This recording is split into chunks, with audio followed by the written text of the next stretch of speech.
அன்பர்களே வணக்கம். இன்று பார்க்க இருப்பது ஸ்ரீ விஷ்ணு புராணம் அத்தியாயம் 2 பகுதி 11 சூரியனின் சிறப்பு செயல்கள்.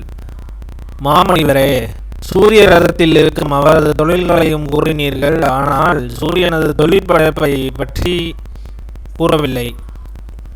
அதனால் சூரியனது சிறப்பையும் தொழிலையும் கூறியருளுங்கள் என்றார் மைத்ரேயர்.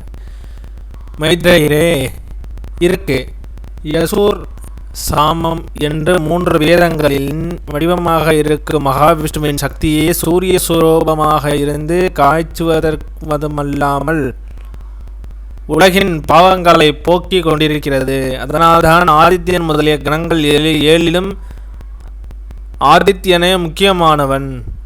அந்தந்த மாதங்களுக்குரிய சூரியனது சக்தியான விஷ்ணுவின் பிரபாகமே விளங்குகிறது. விடியற்காலையில் இருக்கலும், மதிய வேளையில் யசுசுக்களும், மாலை வேளையில் சாமங்களும் சூரியனின் சரீரமாகி சூரியனுக்குள்ளே விளங்குகின்ற மகாவிஷ்ணுவை துதிக்கின்றன. அவ்வேளையில் ரிக் யஜுர் சாம வேதங்கள் மகா விஷ்ணுவின் சரீரமாக இருக்கின்றன. இந்த விஷ்ணுவின் சக்தியானது பிரம்மாதிகளுக்கும் பிரவேசித்து அவற்றின் செயல்பாடுகளை செய்கின்றன.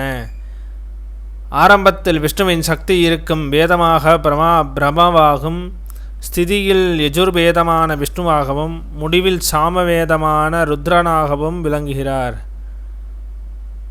மகாவிஷ்ணுவின் சக்தியே உதவி செய்து பிரகாசிக்கிறது.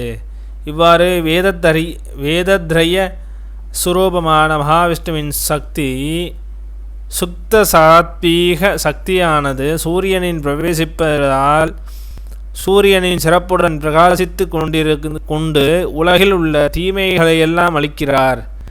அத்தகைய சூரியனின் பிதுர்கள், தேவதைகள், மனிதர்கள் முதலியோர் மகிழ்வித்து இரவு பகலை உண்டாக்கி கொண்டிருக்கிறார் என்றார் பராசர முனிவர். இதன் தொடர்ச்சியை அடுத்த பகுதியில் பார்ப்போம்.